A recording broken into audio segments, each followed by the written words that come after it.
Good morning, students. Previously we have studied about the various type of rule to calculate the different directions. Today we are studying the next rule, that is the Fleming's right hand rule. This is the last topic of our chapter.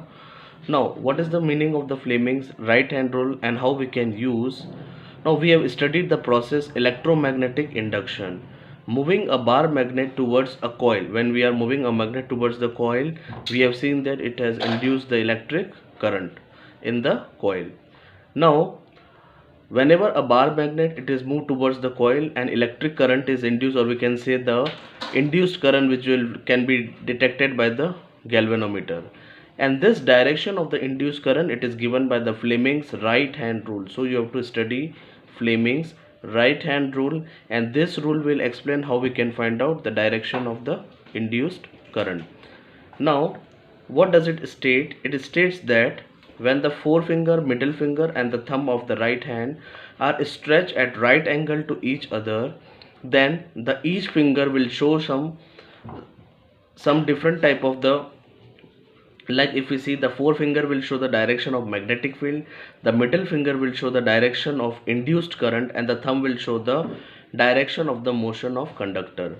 So if you see, when the right hand, it is all the three fingers, they are mutually perpendicular to each other, will show the direction of the magnetic field, this finger will show the direction of the induced current, and thumb, it will point on the force of on the conductor. So we have to study the middle finger, the forefinger, middle finger and the thumb.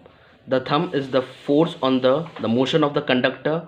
This will show the direction of the magnetic field, and this finger will show the direction of the induced current.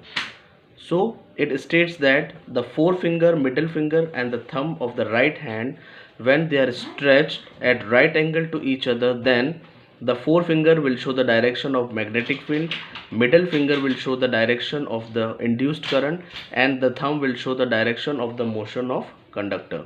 So if you see here, the fingers of the right hand, here the thumb will show the motion of the conductor, this finger, this is the forefinger, will show the magnetic field, and the middle finger, it will show the current induced in the conductor. Okay, so this was the Fleming's right hand rule. Only you have to learn this, the statement of the Fleming's right hand rule, because the application of it is there in the electric generator, which is not in the course.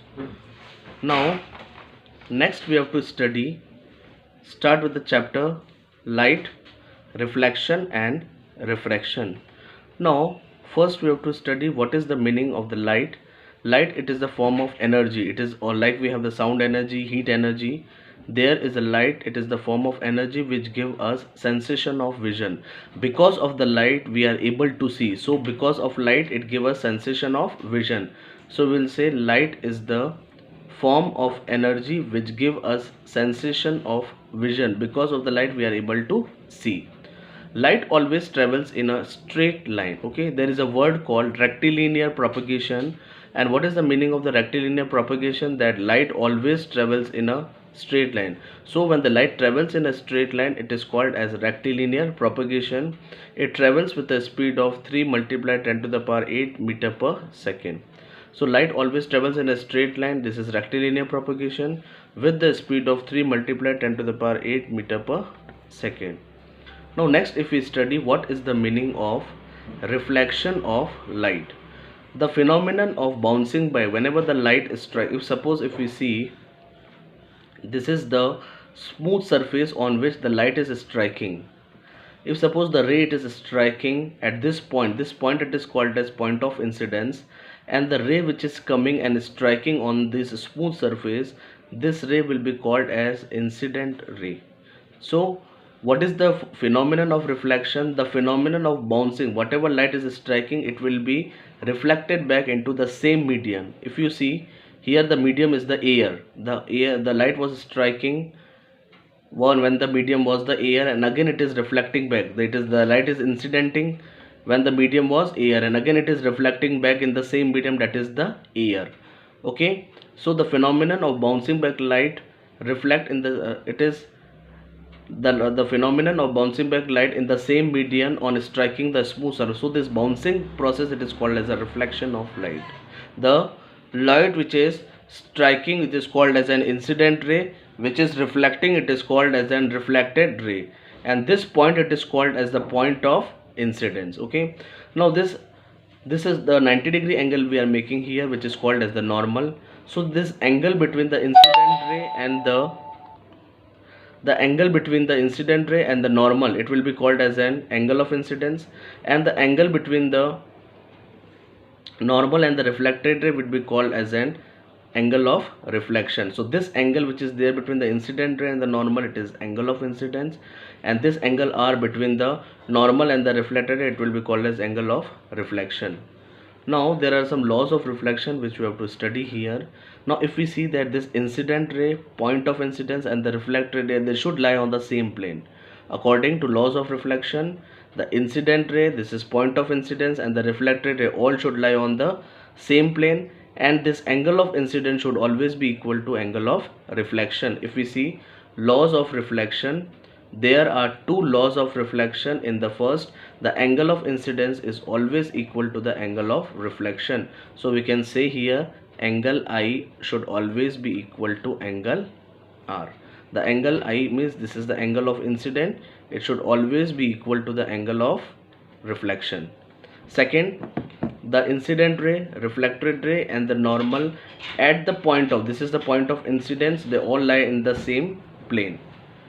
Now next is the term which is the image. Now when the light rays, they are coming from a point, after reflection they meet at the another point. Now there are two conditions: the rays will actually meet, or they appear to meet at the another point than the second point. The second point at which the ray which is striking, that will be called as the image of the, that point will be the image of the first point. Okay, there are two type of the image, that is the real image and the virtual image, that will be studied in the next class. Today you have to just study about what is the introduction of this chapter and what are the laws of the reflection of light. Light is the form of energy which give us sensation of vision. The light always travel in a straight line with the speed of 3 multiply into 10 to the power second. Second is the reflection of light. Whenever the light it is striking on the smooth surface, it again return back into the same medium. This is the ray which is striking, it is incident ray, which is reflected back, it is reflected ray. This is angle of incidence, this is angle of reflection. So what is the meaning of the laws of reflection? The incident ray, point of incidence, and the reflected ray, they all should lie on the same plane, and the angle of incidence should always equal to the angle of reflection. Now what are the definitions of this incident ray, reflected ray? The ray which is striking at the point of incidence, it is called as incident ray. After the incident ray strikes on the smooth surface, it again gets returned back. So the ray which gets returned back, it will be called as the reflected ray. Okay, so we have to study here the process of reflection. The bouncing back of the light, it is called as reflection. The two laws which are associated: first, angle of incidence equal to angle of reflection. Second, incident ray, reflected ray, and the normal at the point of incidence, all should lie on the same plane. And what is the meaning of the light? Light is the form of energy which gives us sensation of vision, and the speed of light is 3 multiply 10 to the power 8 meter per second. Okay, in the vacuum it travels with this speed, and normally in the air it has this speed, 3 into 10 to the power 8 meter per second.